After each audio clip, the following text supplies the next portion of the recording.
Greetings, this is the Instrument Sidekick video for the percussion. Page 6, rolls, step 1. Page 6, rolls, step 1.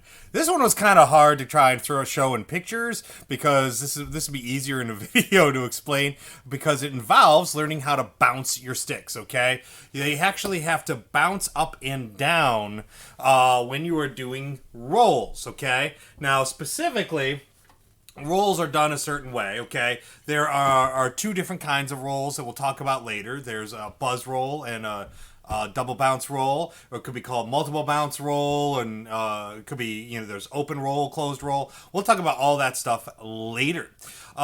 First, to get you to the point where you can handle rolls, I have a 4-step process. Well, technically 5-step process. All right. And at this point, you want to start working on step 1 of that process because it's going to take a long time of doing step 1 before you're ready for step 2, and then it'll take a long time in step 2 before you're ready for step 3, and so on and so forth. If you really want to build correctly toward doing a good roll. All right. So let me first show you kind of what this process is going to look like, all right? So I'm just going to use my table because it's louder. Okay, so a regular roll, okay, let me make sure I got my sticks even, palms down, to the side, not against me, all right? Nice and well balanced with my feet on about shoulder length apart, all right? My knees bent, everything's bent, all right? So a regular open roll will look like this.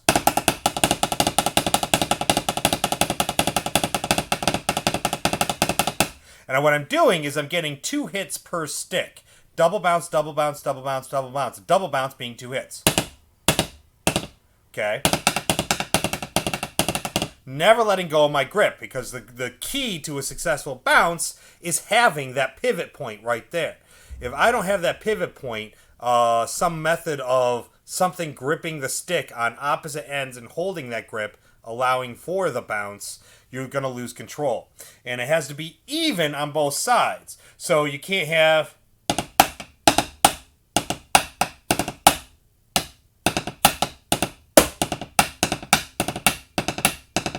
Okay, that's no good. It's got to be even. Okay, so that's an open roll, double bounce roll, and eventually, that'll be step 4. Step 5 of the process is going to be a buzz roll. Okay, and that's not really keeping track of there being a double bounce. There's multiple bounces on each stick, and the idea is to just keep a constant buzz sound going on. Now, so the process that I'm going to take you through is step 1 is going to be both sticks coming up, coming down, hitting the drum at the same time, and then bouncing as many times as you can. See how sometimes it bounced the same and then one bounced before the other? That's not what we want, okay? We want them both bouncing equally.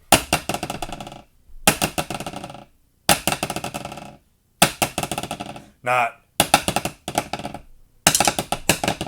All right. We definitely don't want to let go. As you can see, it'll bounce. It may even seem right, but then eventually you're going to lose control and not be able to do it right. Now, eventually, I'll teach you roll step 2, where you take that bounce and the multiple bounce, and you just get to the point of 2 bounces. Technically, 1 bounce, a single stroke, and letting it bounce once. And then you go to roll step 3 where they go opposite each other. And then roll step 4 is putting them together. Okay? But stick with roll step 1 for now. For you to successfully get good at this, I really want you doing this at least 5 or 10 minutes a day for possibly weeks, maybe even a month of...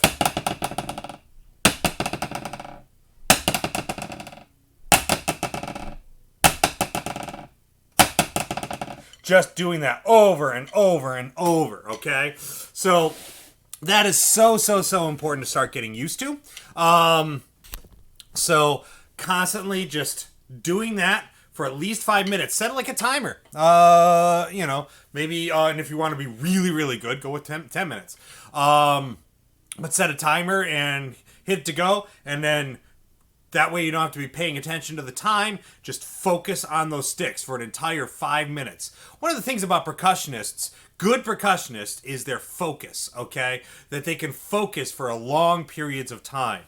As a drummer, it's our job to keep a beat and to keep certain patterns going for a large amount of time, and being able to focus on keeping that pattern going and keeping it interesting but still going all the time for everyone else to be doing what they need to be doing. So it's very repetitive what we have to do.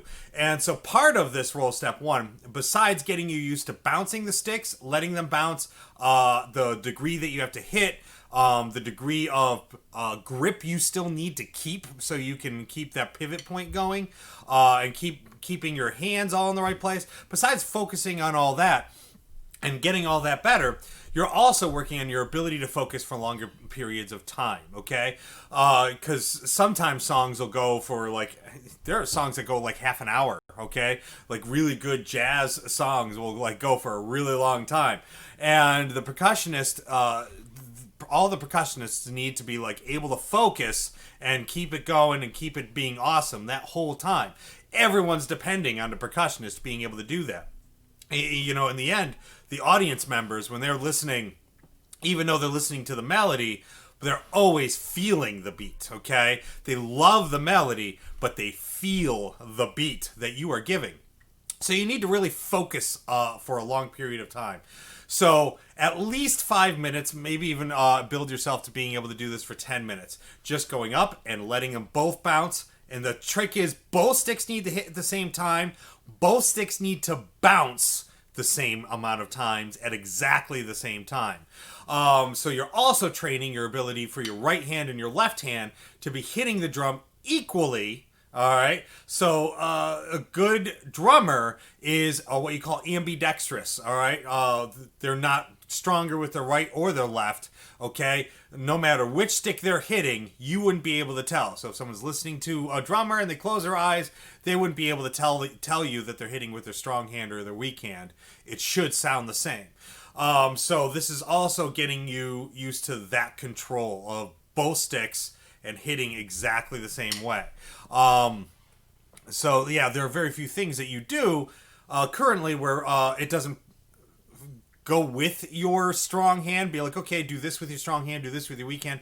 In this particular case, we want to make both hands equal, and this is the first time you got to really start building that ability. So definitely work on this 5 or 10 minutes a day.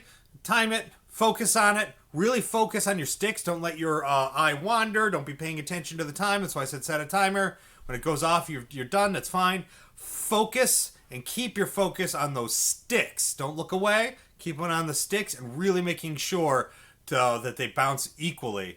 It's going to take a long time for that skill to be really, really good.